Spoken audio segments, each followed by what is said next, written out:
talking about the Progressive Era, which lasted from 1890 to 1920, and it was a time of social and political reform that involved addressing social issues such as corruption, social inequality, and the effects of rapid industrialization. During this period, progress was made regarding women's rights, workers' rights, and the growing concern for public health.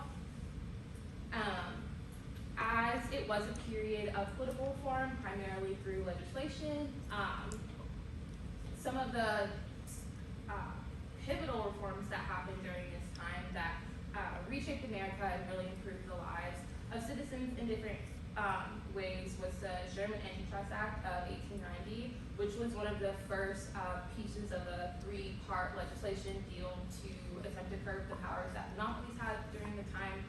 And then the National Child Labor Committee, which was a private agency that advocated for the end of child labor, which informed the Keating-Owen Act of 1916, which was a short-lived act, but it basically cut the hours that children were allowed to work in factories, and then it made it illegal to sell goods that were produced by children.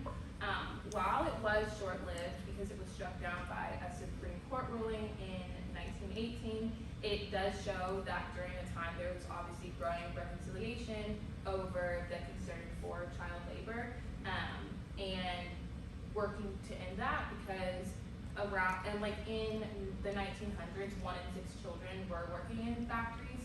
So due to the unsafe conditions in factories and things of that nature, that was something that was really important during the time.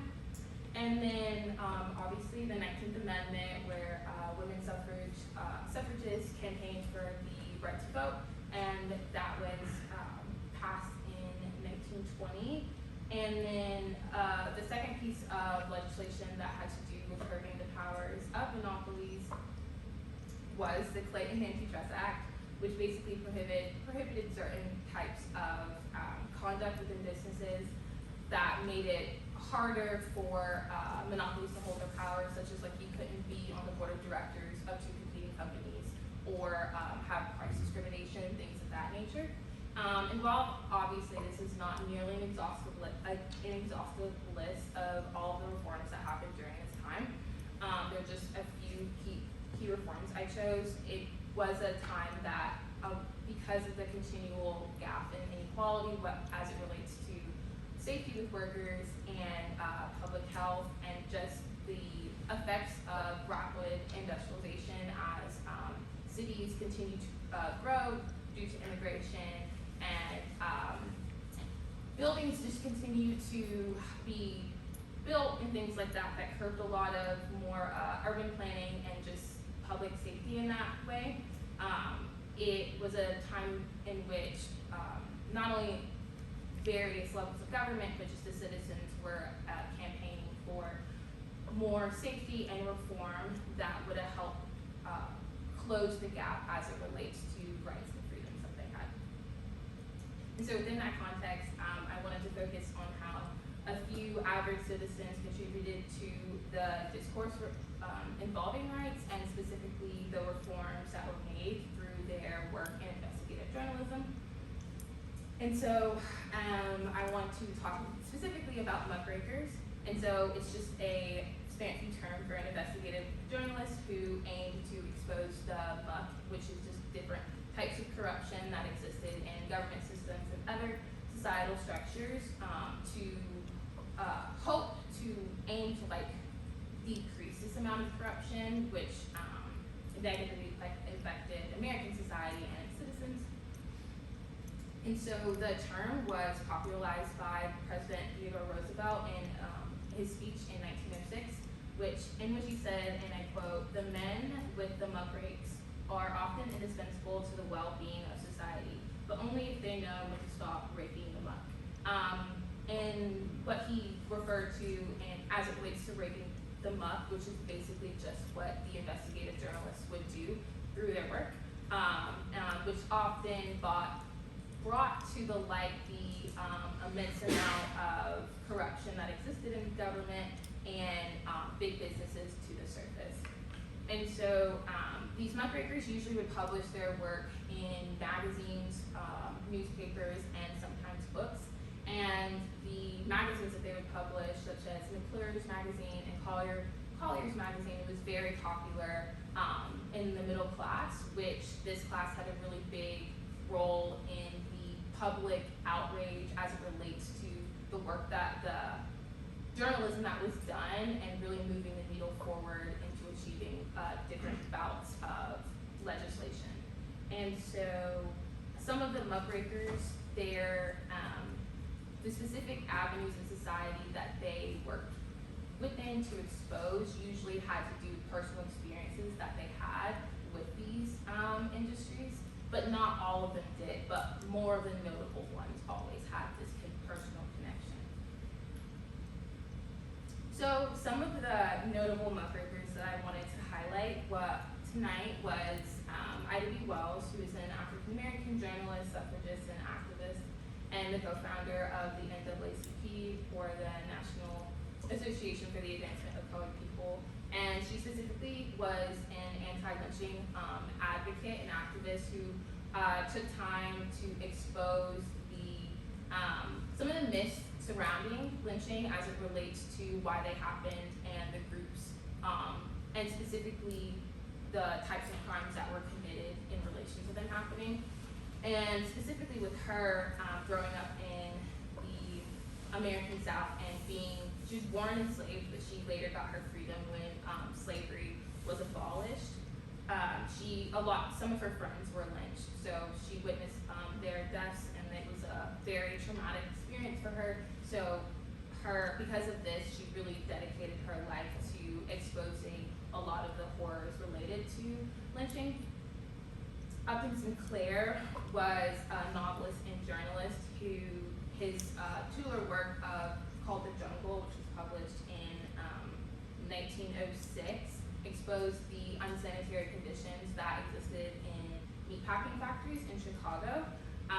This book really disgusted the American society as it relates to just the amount of, let's just say, animals and things that were involved in the process of meat and how they were still widely distributed to the public, even though it completely went against not only contemporary standards of safety, but just it was completely unhealthy. And so his work was really instrumental in the creation of the FDA.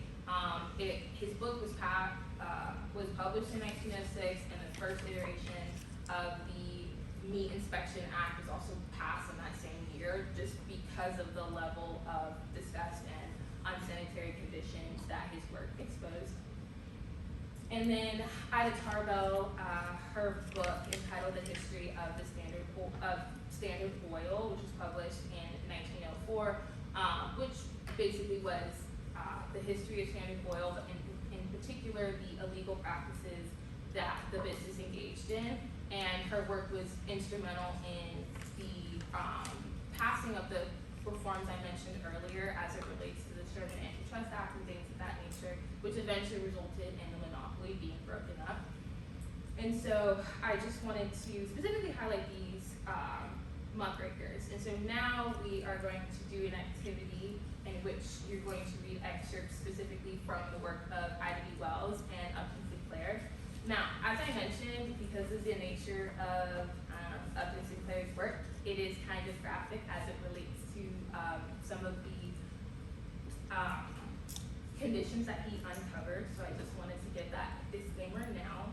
So I am just going to pass these around super quickly, and then I'm just going to give you like 5 minutes to confer within your group to discuss the questions that I have, to read the passage from their 2 books, and then discuss the questions that I have at the bottom, and then we'll just convene back together and review it.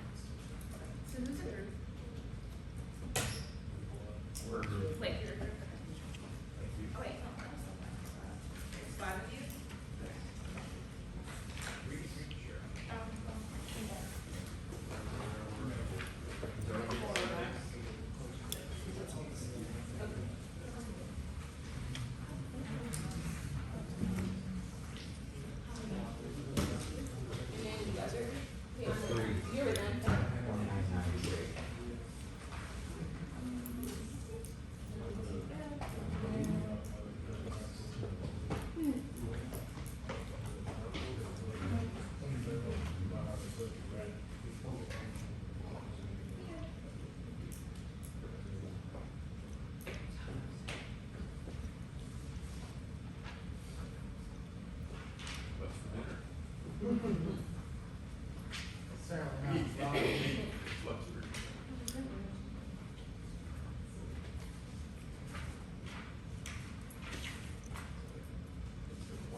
Alright, so what is that?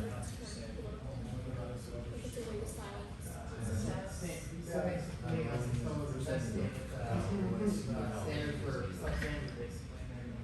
I mean, Yeah. it's just bad, like, Because he talks I mean, about I have but that, it was I kind have of that junior And driver, its purpose is blood the and attention of erosion. public thing, you see it. there's another part of it, we talked about that about his finger side stuff.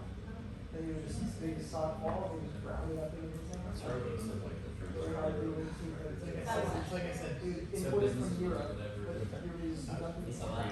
Right, so, yeah, that's what I said, is when this not made profit, when I did. It was also the Beacon North Meat Inspection Act was the first act that started what we know as the FDA. So it's like started in the same year, so like 1995. and you beat me to the punch, I was gonna make it up, there's a jungle. Oh, yeah. I'm like, are we really put out the guys?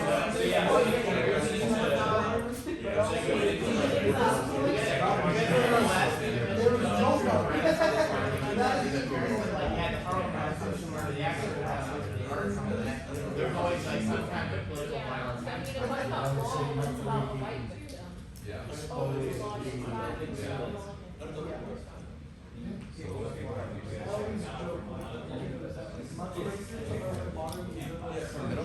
Because these guys were like, they were the real. Right, and What was it? Yeah. If it was this pressing. Oh, it went down pretty much. Oh, yeah. right, Yeah. right, and in the late nineteenth and early twentieth century, having this was this was also the same time, like, in New York, it, like, the sewage was terrible. Yeah, then, and then you see this, you're like, oh, this is nice, What was that? So it might have been right after this, but it was the, some photojournalist did a whole thing on it, so.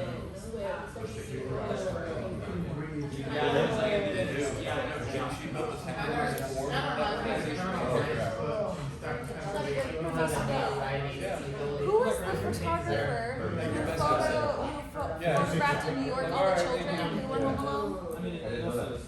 And I know it's Jacob Riss or R-I-S-S, I don't know. Reese. Or something, yeah. I should ask Professor Faith. I was gonna mention him, but I don't have time. But she was probably the most Very famous out important. of all of them. It's like how the other side was. It reminded me, like, basically Standard Oil had a monopoly on virtually everything, and there was like, they basically crushed small businesses, so there was no other way that they could go. Not at I all. think it said it like, the highest Standard Oil, they're 92% of the oil, like, extraction business in the United States. So it wasn't developed, it was the small regional ones that just, that's all they did. Yeah. 92%. I think it has a. Okay, guys, so now we're gonna reconvene as a class to discuss the sources that I gave you. So, who had, Upton Sinclair's excerpt of the jungle? Okay, so your group, what was your thoughts on what you read? I mean, it's revolting, it's horrible, it's, There's nothing good here. yeah. There's Other no than- redeeming qualities. It's all. We bad. love the the Meat Inspection Act, that's a It's really good, it's really really important. great act. Okay, well, what does it say about what was happening in relation to food during the time? No oversight, so. Shows what happens with unchecked capitalism. Yeah, that's really good. Okay, you guys. We said kind of the same thing, substandard conditions, no oversight, businesses will get away with whatever they can. And then you two in the back had, Ivy Wells, correct? So what did it reveal about the nature of luncheon in the US South? Michael? Became weaponized as a means of political suppression against African Americans. And as people grow more conscious of this, they start to kind of integrate that within a larger movement of civil rights. Because African Americans sought civil protection, or sorry, they sought protection from lynching kind of as a civil right almost. Of this. And then last question is, anyone can answer this, but what does the two excerpts reveal about the work of the fundraisers and their importance? Most of the time it was undercover and everything like that, and they usually had to go through, do some pretty dirty jobs to even get close to the truth, really. So it was like, so I'm guessing like substandard and lower and everything like that, like, I don't know, but like something they wouldn't usually have to do. Well, for them, I guess it was usual, like normal people wouldn't have to do. Our group also mentioned that in this era, and you have, people going to work all the time, and industrialization and urbanization, people kind of get distracted from things, and so these muckrakers brought everything back to light and kind of told people, like, you can't not look at this, like, see what's happening, and then it led to more reform. Thank you. Yeah, I guess when overall consumption increases and everything like that, people will just like, I think what Brianna said is right, like, they don't really want to confront the fact that they're eating like poisonous meat and everything like that, really, they just want to get on with their lives, but they can't ignore it. Yeah, absolutely. And then, so other muckrakers reports led to, like I mentioned, like Ida Tarbell's work led to the end of Standard Oil, and then a few others. They were instrumental in the passage of child labor laws that would come after my little time period, and then as well as the creation of the Food and Drug Administration. Last thing I'll mention in my closing is that I wanted to highlight the way that people, like everyday people relatively, the way they took it upon themselves to bring to the light some like high levels of corruption that was happening in different areas of American society, and just the way that it affected everyday citizens. And I think it's just important that we talk about this, because these are people's lives that are being affected. I also chose Upton Sinclair's work and Ida B. Wells to show that Upton Sinclair's work did lead to reform during the progressive era, whereas Ida B. Wells, her work, while it was very instrumental, especially some of the work she did internationally towards bringing recognition to lynching, it did not lead to any sort of legislation as it regards to lynching. It would come long after her, federal legislation that would make it illegal, basically, to lynch, which would come in an act that was passed in 2022. So I just wanted to show that even though a lot of reforms were passed during this time, that was geared towards the advancement, towards the betterment of the whole in America. Not everyone's got reform through the work of muckrakers, and sometimes it takes a lot longer for certain groups of people than others. So I just wanted to mention that, and just thank you all for sharing your thoughts, and just let us all continue to engage with the information that we experience